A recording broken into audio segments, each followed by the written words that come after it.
नमस्कार, मी आहे पूजा आणि पूजाचं किचनमध्ये तुमचे सगळ्यांचे खूप खूप मनापासून स्वागत. आज मी तुम्हाला दाखवणार आहे मिल्क चीज म्हणजे घरच्या दुधापासून चीज कसं तयार करायचं त्याची रेसिपी. तर तुम्हाला बाहेरून चीज आणायची गरज पडणार नाही, असं घरच्या घरी तुम्ही चीज नक्की करा. चीज बनवण्यासाठी मी इथे 1.5 लिटर दूध घेतलेलं आहे आणि त्यासाठी मी घेतलेलं आहे 3 लिंब. तर लिंब थोडे कच्चे आहेत, तुमच्याकडे जर पिकेल लिंब असेल तर तुम्ही पिकलेले घ्या. आणि 1.5 लिटर दूध मी हे स्वच्छ गाळून मस्त तापायला ठेवलेलं आहे. तोपर्यंत मी लिंबांचा रस काढून घेणार आहे. तर लिंब कच्चे असल्यामुळे मी थोडंसं अर्धा कप पाणी टाकून घेतलेलं आहे लिंबांचा रस काढण्यासाठी, म्हणजे पाण्याने रस काढायला मदत होते. तर तुम्ही बघू शकता असं मी कवळ्या लिंबांचं मस्त रस काढून घेतलेला आहे आणि ह्या लिंबांचा खूप रस पडतो. हे दिसायला कवळे आहे पण चांगला रस पडलेला आहे. तर तुम्ही बघू शकता आता आपला रस काढून झालेला आहे आणि तो आपल्याला गाळणीने गाळून घ्यायचा आहे, डायरेक्टली टाकायचा नाही आहे, नाहीतर चीजमध्ये आपल्या लिंबांच्या बिया जाऊन बसतील, मग ते काढणं अशक्य होईल. तर तुम्ही बघू शकता आता आपल्याला दूध चेक करून बघायचं आहे. दूध आपल्याला उकळून घ्यायचं नाही आहे, हाताला चटका बसेल इतपतच आपल्याला गरम करायचं आहे.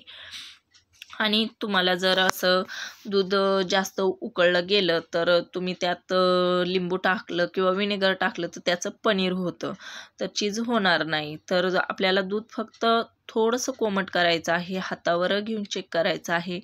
तर हाताला सहन होईल असं गरम झाले की आपल्याला गॅस बंद करायचा आहे आणि त्यात आपल्याला लिंबाचा रस टाकून घ्यायचा आहे. आणि जोपर्यंत दूध फाटत नाही ना तोपर्यंत आपल्याला रस टाकतच राहायचा आहे. तर तुम्ही बघू शकता असं मी लिंबाचा रस 2दा करून सगळाही टाकून घेतलेला आहे. तुमच्याकडे जर विनेगर असेल तर तुम्ही विनेगर पण टाकू शकता. विनेगरनी पटकन फाटतं दूध, तसं लिंबाच्या रसनी थोडा उशीर लागतो. तर तुम्ही बघू शकता असं मस्त आपलं दूध फाटलेलं आहे. तर मस्त चीज इथे तयार झालेलं आहे. तर इथे मी तुम्हाला चेक करून दाखवते. मस्त असं रबरासारखं आपलं चीज झालेलं आहे. तर चला आता पुढं आपण चाळणीवर टाकलेलं आहे एक कापड आणि त्या कापडावर आपल्याला हे चीज ओतून घ्यायचं आहे. तर हे चीज असं खाली वाळायला जाऊन द्यायचं नाही आहे आणि त्याचं पाणी हे आपल्याला चांगल्याच भांड्यामध्ये काढून घ्यायचं आहे, कारण त्या पाण्याचाही पुढं वापर होणार आहे.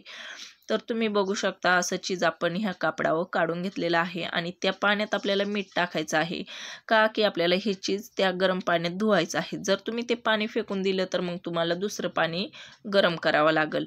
तर तेच पाणी गरम असतं, तेच पाणी आपल्याला त्यात मीठ टाकून घ्यायचं आहे आणि चीजचा असा गोळा करायचा आहे आणि होता होईल तेवढा प्रेस करून त्यामधलं जे दुधाचं विनेगरचं किंवा लिंबाचं पाणी असतं ते पाणी आपल्याला पूर्ण काढून टाकायचं आहे. म्हणजे लिंबाचा आंबट वास जातो, विनेगरचा वापर केला असला तर विनेगरचाही वास पूर्ण निघून जातो.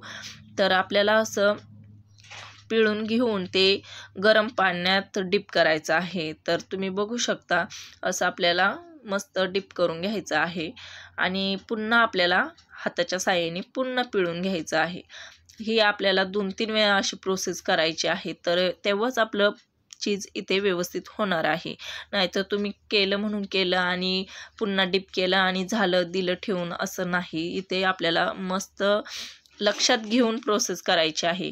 गरम पाण्यात झाले की आपल्याला थंड पाण्यात पुन्हा डिप करायचं आहे. इथे मी बर्फ घेतलेला आहे, त्यातच अजून पाणी टाकून घेतलेलं आहे आणि त्यात मी 2-3 वेळेस असं डिप करून पुन्हा पिळून घेतलेलं आहे. तुम्ही बघू शकता माझी प्रोसेस.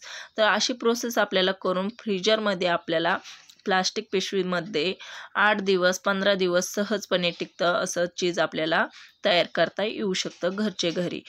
बऱ्याच जणांना समजत नाही की चीज म्हणजे काय. तर हे चीज आपण पिझ्झा, बर्गर आणि अनेक आपण ब्रेकफास्ट असतं त्यासाठी चीज हे वापरू शकतो. घरच्या पोळी जी बनवतो ना त्यातही हे चीज जर वापरलं ना तर खरंच खूप छान रेसिपी होते. तर मी ती ही रेसिपी लवकर ते घेऊन यायचा प्रयत्न करेल. आय होप तुम्हाला ही चीजची रेसिपी आवडलीच असेल तर माझ्या चॅनलला सबस्क्राईब करा आणि शेजारीच बेल आयकनचं घंटी आहे त्यालाही क्लिक करा, म्हणजे माझ्या रोज नवनवीन रेसिपी असतात त्यांची अपडेट तुमच्यापर्यंत भेटून जाईल आणि तुम्हालाही त्यांची नोटिफिकेशन पडत जाईल. आणि घरच्या दुधापासून मी पेढे तयार केलेले आहेत, त्यांची लिंक मी डिस्क्रिप्शन बॉक्समध्ये देते, तोही व्हिडिओ बघा.